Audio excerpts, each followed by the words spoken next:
नमस्कार साथियों, मेरा नाम है संजय विश्वकर्मा। आज हम एक नए टॉपिक के बारे में बात करने वाले हैं। उस टॉपिक का मैं आपको नाम बताऊँ उससे पहले आप थोड़ा इमेजिन करो कि अपन आज पढ़ना क्या चाहते हैं। अच्छा, आपने देखा होगा, क्या हम चुंबक के कारण विद्युत उत्पन्न कर सकते हैं? जैसा कि हमने यूनिट 3 में पढ़ा था कि वैज्ञानिक ओस्टेड ने एक एक्सपेरिमेंट करा था, जिसमें उन्होंने क्या करा था, एक तार के द्वारा एक तार में धारा प्रवाहित करके उन्होंने मैग्नेटिक फील्ड उत्पन्न करा था। तो वहाँ पे विद्युत से क्या उत्पन्न हुई थी? चुंबक। तो क्या हम चुंबक के कारण विद्युत उत्पन्न कर सकते हैं? दूसरी बात, ये जो विद्युत उत्पादन होता है, जो बड़े बड़े बांधों के यहाँ पे इसका इलेक्ट्रिक का निर्माण होता है, तो वहाँ पे कैसे बनती होगी?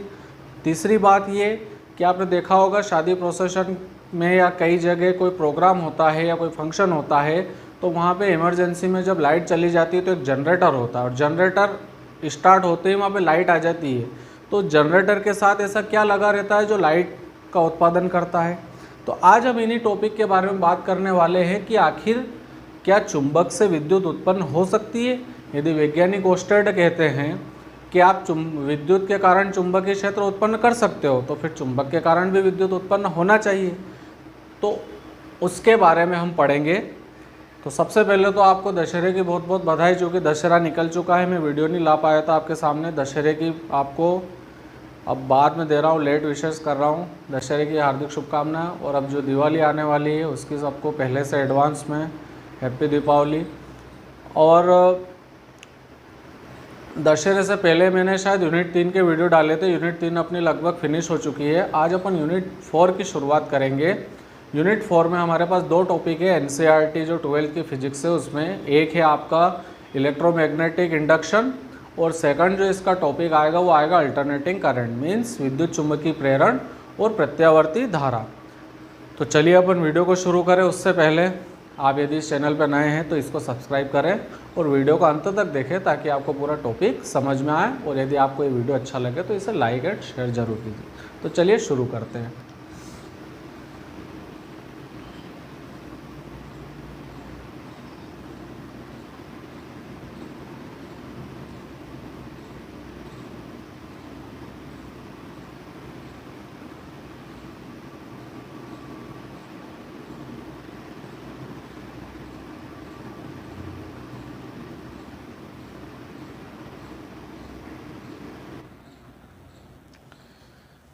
हमारा टॉपिक है विद्युत चुंबकीय प्रेरण, इलेक्ट्रोमैग्नेटिक इंडक्शन। अब ये क्या होता है? मैंने जो अभी आपके सामने एग्जाम्पल दिए थे कि ये जो डिवाइस रहती है कैसे, मैंने जो अभी आपके सामने एग्जाम्पल दिए, चुंबक के कारण आप विद्युत क्षेत्र को उत्पन्न कर सकते हो। बाकायदा उसके लिए एक चुंबकीय प्रेरण पढ़ना पड़ेगा। विद्युत चुंबकीय प्रेरण क्या होता है पहले वो समझते। देखो, इसका श्रेय जाता है वैज्ञानिक फेराडे को। किसको जाता है? फेराडे को। फेराडे ने क्या करा था? फेराडे ने एक एक्सपेरिमेंट करा, और उस एक्सपेरिमेंट को उन्होंने किससे, उनको मोटिवेशन किससे मिला, किससे प्रेरित हुए? वो वैज्ञानिक ओस्टेड के प्रयोग से प्रेरित हुए। वैज्ञानिक ओस्टेड ने क्या करा था, मैं आपको समझा चुका हूँ यूनिट 3 में। उन्होंने क्या करा था? विद्युत के कारण चुंबकीय क्षेत्र उत्पन्न करा था। फेराडे ने सोचा कि जब विद्युत क्षेत्र के कारण चुंबकीय क्षेत्र उत्पन्न हो सकता है, तो क्या चुंबक के कारण भी विद्युत क्षेत्र उत्पन्न हो सकता है? मीन्स मेरा कहने का, यदि आपको एक मैग्नेट दे दी जाए और आपके सामने कुंडली दे दी जाए, तो क्या उस चुंबक के कारण, फॉर एग्जाम्पल ये है कुंडली, फॉर एग्जाम्पल ये है चुंबक, तो क्या इस चुंबक के कारण इस कुंडली में धारा बहने लगेगी? क्या इसके अंदर करंट उत्पन्न हो सकता है? तो इसका जवाब है बिल्कुल हो सकता है। लेकिन वो कैसे होगा? उसके लिए हमें एक टॉपिक पढ़ना पड़ेगा जिसका नाम है विद्युत चुंबकीय प्रेरण। तो अब आप समझ गए हो, इसमें दो वर्ड लिखे, विद्युत और चुंबक। विद्युत काय में प्रवाहित होगी? तार में। और तार की क्या बनती है? कुंडली। और चुंबक लेंगे हम, तो चुंबक और कुंडली का कनेक्शन है इसमें। देखो, उन्होंने क्या करा,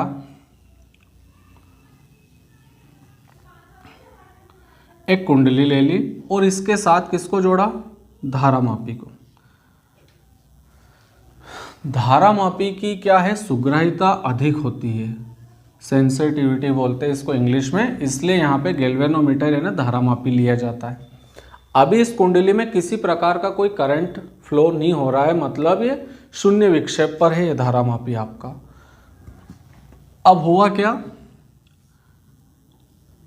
एक चुंबक रखी हुई है और ये कुंडली रखी हुई है। इस कंडीशन में इस कुंडली में किसी प्रकार की कोई धारा प्रवाहित नहीं हो रही है, लेकिन जैसे ही वो इस चुंबक को इस कुंडली के पास में लेके आए, मीन्स ये चुंबक का लेके आ रहा है वो पास में, तो ऐसा करने से इस कुंडली में स्वतः ही क्या उत्पन्न हो रहा है, करंट। तो उस करंट की डायरेक्शन ये है।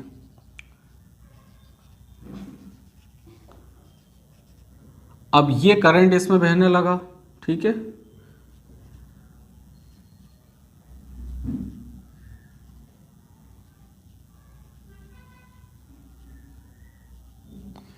मतलब चुंबक को कुंडली के पास लाना, मतलब वहां से यहां आना, गति करा रहे इनकी, और आपकी कुंडली क्या है, स्थिर है। और चुंबक भी जब स्थिर रखी थी तब इसमें करंट नहीं आ रहा था, लेकिन जैसे ही चुंबक को पास लाए, मतलब इसका मूवमेंट कराया, वैसे इसमें धारा बहने लगी। अब चुंबक को पास लाके ना उनने यहां तक छोड़ दिया, फिर धारा बहना बंद हो गई। अब चुंबक को पास लाए तो फिर इसको दूर भी ले गए, तो दूर ले जाने पे भी धारा बह रही। अब वो कैसे बहेगी वो देख लो, ये धारा की डायरेक्शन चेंज हो गई।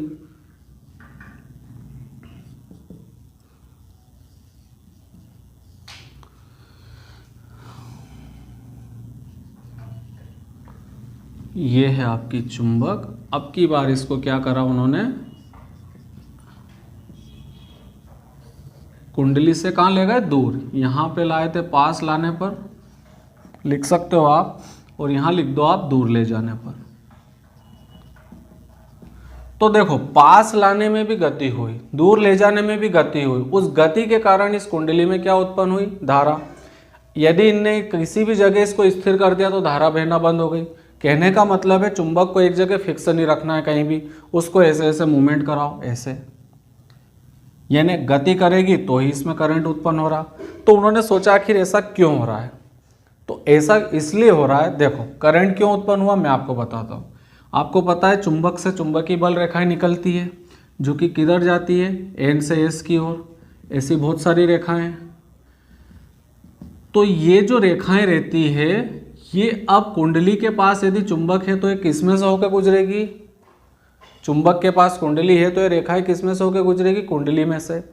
अब जैसे ही इसको पास लाएंगे तो ये जो बल रेखाएं, इनका मान लगातार क्या बढ़ेगा, सॉरी, जैसे इसको पास लाएंगे तो इनकी संख्या लगातार बढ़ेगी, और चुंबकीय बल रेखाएं ज्यादा हो जाएगी, तो उसको हम क्या बोल सकते हैं, चुंबकीय फ्लक्स।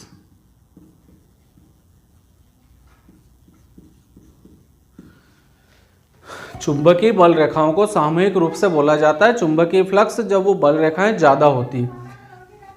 तो जैसे ही हम इसको पास लाए, वैसे ही ये बल रेखाएं और ज़्यादा गुजरने लगी। फिर इसको दूर ले गए तो फिर बल रेखाएं कम हो गई। पास लाए, दूर ले गए, तो बल रेखाओं में लगातार क्या होता है, परिवर्तन। तो उन बल रेखाओं को हम बोलते हैं चुंबकीय फ्लक्स, है ना। चुंबकीय फ्लक्स में क्या हो रहा है, परिवर्तन। सिर्फ इतनी सी बात समझो आप कि चुंबक को कुंडली के पास लाने से इन चुंबकीय बल रेखाओं की संख्या में क्या हो रहा है, बार बार परिवर्तन।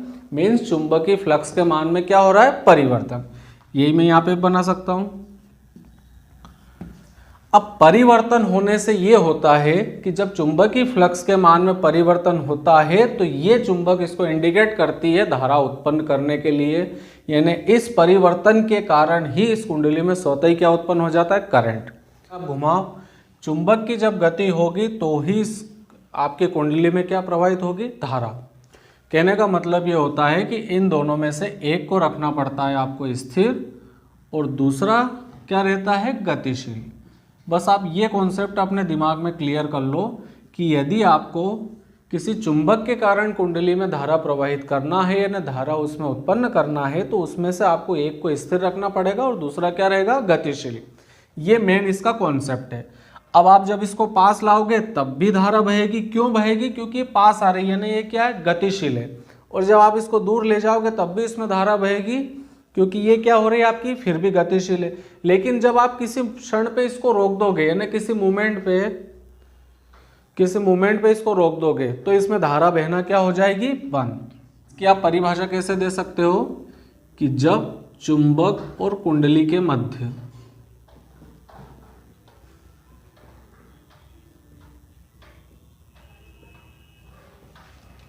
आपेक्षिक गति होती है,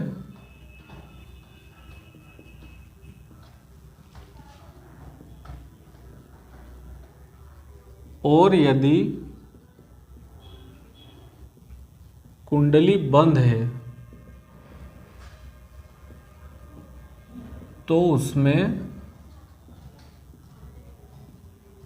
प्रेरित धारा उत्पन्न हो जाती है।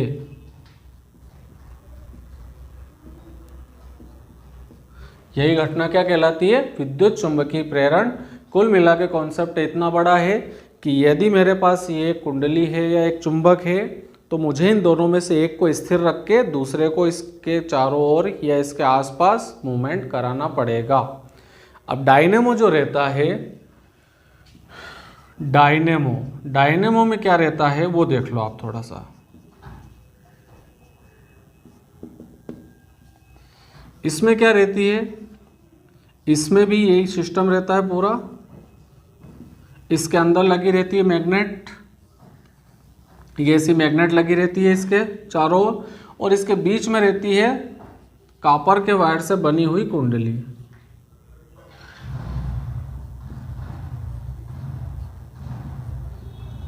तो ये कुंडली घूमती है, मतलब कुंडली क्या करती है? इसके अंदर मूवमेंट करती है, जबकि मैग्नेट क्या है आपकी? स्थिर। तो आपकी चुंबक हो गई इसमें स्थिर, और ये जो आपकी कुंडली है ये क्या हो गई आपकी? गतिशील। तो जब चुंबक स्थिर है और कुंडली गतिशील है, या दूसरा एग्जांपल लेते हैं, मान लो इसमें कर दिया जाए कि इस कुंडली को स्थिर रख दिया जाए और मैग्नेट की मूवमेंट कराई जाए, तब भी दोनों में से एक गतिशील होगा, एक स्थिर होगा।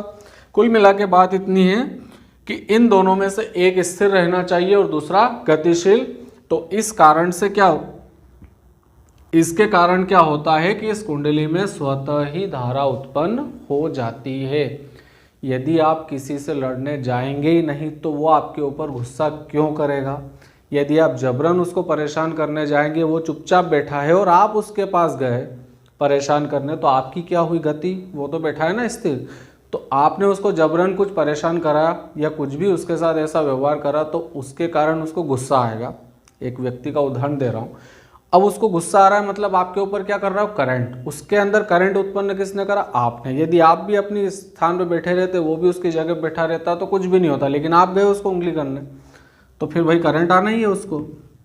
ठीक वैसा ही है, यदि ये चुंबक भी स्थिर रहती, कुंडली तो ऑलरेडी स्थिर है, तो इसमें किसी प्रकार का कोई करंट फ्लो नहीं होता, लेकिन उसकी मूवमेंट के कारण इसमें करंट फ्लो हो रहा है। तो डायनेमो जो रहता है वो डायनेमो किस सिद्धांत पे कार्य करता है? विद्युत चुंबकीय प्रेरण। यदि परीक्षा में ऑब्जेक्टिव आता है कि डायनेमो जिसे जनित्र बोलते हैं वो किस सिद्धांत पे कार्य करता है, तो उसे बोलेंगे आप, उसमें लिखना आपको कि ये विद्युत चुंबकीय प्रेरण के सिद्धांत पे कार्य करता है। ये जो आप डैम से, जो बांधों से जो विद्युत का उत्पादन किया जाता है, वहाँ पे बड़े बड़े शक्तिशाली डायनेमो लगाए जाते हैं, और इनके आगे क्या लगी रहती है? ब्लेड। अब ये जो ब्लेड रहती है ना, जैसे आपने पंखे की ब्लेड देखी होगी, वो ऐसी रहती है। इनकी ब्लेड को कुछ इस प्रकार से रखा जाता है, ऐसा देखो, इनकी ब्लेड को ऐसे रखा जाता है।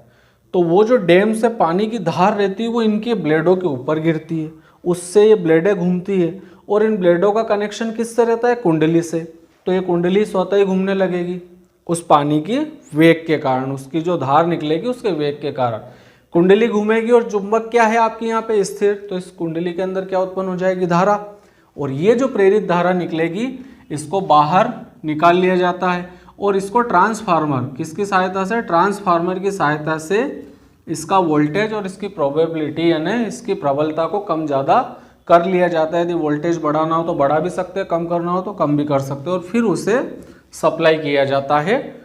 और हाउस रहते हैं वहाँ पे इसको सप्लाई कर दिया जाता है। उत्पादन किसने करा? डायनेमो ने। और डायनेमो किस सिद्धांत पे कार्य कर रहा है? विद्युत चुम्बकीय प्रेरण। और विद्युत चुम्बकीय प्रेरण क्या है? कि जब चुंबक और कुंडली के बीच में आपेक्षिक गति, अब बहुत सारे स्टूडेंट इस वर्ड को नहीं समझे कि सर ने आपेक्षिक गति क्यों बोला। आपेक्षिक गति का मतलब ये है, देखो इधर मैं आपको सरल शब्दों में बताऊंगा, एक उदाहरण से आप इसको समझना। मान लो ये कोई गाड़ी जा रही है इस रोड पे, ठीक है, और ये कुछ समय के लिए यहाँ रुक गई। पीछे से इसी रूट पे एक और गाड़ी आ रही है,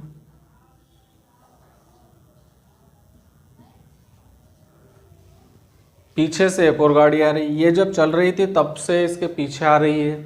अब ये गाड़ी अचानक से यहाँ रुक गई, बिल्कुल स्टॉप हो गई, तो इसको पता नहीं चला या पता भी चल गया तो इससे एकदम कंट्रोल नहीं हुई और इसने इस गाड़ी को क्या मार दी, टक्कर। तो पीछे वाली गाड़ी क्या हो गई आपकी, गतिशील। आगे वाली गाड़ी क्या हो गई थी अभी कुछ समय के लिए, स्थिर। तो इस गतिशील वाहन ने इसको क्या मार दी, टक्कर, यानी ये स्थिर खड़ा था यहाँ पे। तो इस प्रकार की दो वाहन की गति को बोलेंगे हम आपेक्षिक गति, जिसमें एक रहेगा स्थिर और दूसरा रहेगा गतिशील। ये तो स्थिर थी लेकिन ये पीछे से ही तेजी से भागते हुए टक्कर मार दी। अब भाई इसकी गलती क्या है, इसकी तो गलती कुछ भी नहीं है। लेकिन अब यदि होता क्या, ये भी चलती रहती और ये भी आती और फिर दोनों में टक्कर होती तो वो आपेक्षिक गति नहीं होती। लेकिन एक स्थिर है, एक गाड़ी आपकी स्थिर रहने खड़ी है और एक पीछे से आ रही है दौड़ती, उसने टक्कर मार दी, तो बताओ अब करेक्ट टक्कर हुई, तो ये कौन सी गति है, ये आपेक्षिक गति है। उसी तरीके से यहाँ पे देखो, चुंबक स्थिर और कुंडली घूम रही है, मतलब दोनों नहीं घूम रहे ना, दोनों स्थिर है, एक घूमेगा और एक स्थिर रहेगा। तो इसके कारण इस कुंडली में क्या उत्पन्न हो जाएगा, करंट। इधर भी क्या हो रहा है, यही हो रहा है, ये चुंबक की गति करा रहा है और कुंडली स्थिर है, तो इसके कारण इसमें करंट उत्पन्न हो रहा है। तो आप समझ गए कि दोनों के बीच में क्या होना चाहिए, आपेक्षिक गति। और आपेक्षिक गति का मतलब एक रहेगा स्थिर और दूसरा रहेगा गतिशील। तो जब चुंबक और कुंडली के बीच में आपेक्षिक गति होती है और यदि कुंडली आपकी बंद है तो उसके अंदर क्या उत्पन्न हो जाती है, प्रेरित धारा। यही विद्युत चुंबकीय प्रेरण है और इसकी खोज करी थी वैज्ञानिक माइकल फैराडे ने। इसको आप इस प्रकार से भी लिख सकते हो कि यदि चुंबक को स्थिर रख के कुंडली को घुमाया जाए या कुंडली को स्थिर रख के चुंबक को घुमाया जाए, दोनों कंडीशन बता रहा हूँ। यदि चुंबक को स्थिर रख के कुंडली को घुमाया जाए या कुंडली को स्थिर रख के चुंबक को घुमाया जाए, तो इस कंडीशन में कुंडली में स्वतः ही एक प्रेरित विद्युत वाहक बल उत्पन्न होता है और यदि आपका परिपथ बंद है तो इसमें स्वतः ही प्रेरित धारा उत्पन्न हो जाती है, जिसे क्या कहेंगे हम, विद्युत चुंबकीय प्रेरण। अब विद्युत चुंबकीय प्रेरण के होते हैं दो नियम, जो कि अपन अगले वीडियो में लेके आएंगे। मैंने आपको आज विद्युत चुंबकीय प्रेरण क्या होता है वो पूरा टॉपिक क्लियर कर दिया। आप इसे अच्छे से देखें, इसका चाहे तो स्क्रीनशॉट ले लें। और ये बहुत ही इंपॉर्टेंट टॉपिक है साथियों, यहाँ से अपनी यूनिट नंबर 4 स्टार्ट हुई है। तो यूनिट 4 का जो अपना चैप्टर है उसका नाम भी यही है और टाइटल भी यही है और अपने को सबसे पहले समझना भी यही था। अब विद्युत चुंबकीय प्रेरण की सहायता से, मतलब इसके बेस पे डायनेमो कार्य करते हैं। तो हमारे टॉपिक में बेसिक डायनेमो वगैरह सब आएंगे, तो हमें पहले तो ये क्लियर करना है, फिर इसके नियम। जब ये विद्युत चुंबकीय प्रेरण पूरा क्लियर हो जाएगा तो हम आगे इसमें बढ़ते जाएंगे। बहुत ईजी टॉपिक है, तो आप इसको अच्छे से इस वीडियो को एक बार और देखिए और इसके डाउट हो तो आप मुझे कमेंट सेक्शन में पूछिए। वीडियो अच्छा लगा हो तो इसे लाइक एंड शेयर कीजिए और यदि आप नए हैं तो इसे सब्सक्राइब कीजिए। चलिए अगले वीडियो में मैं इसके नियम लेके आता हूँ, तब तक सभी को धन्यवाद।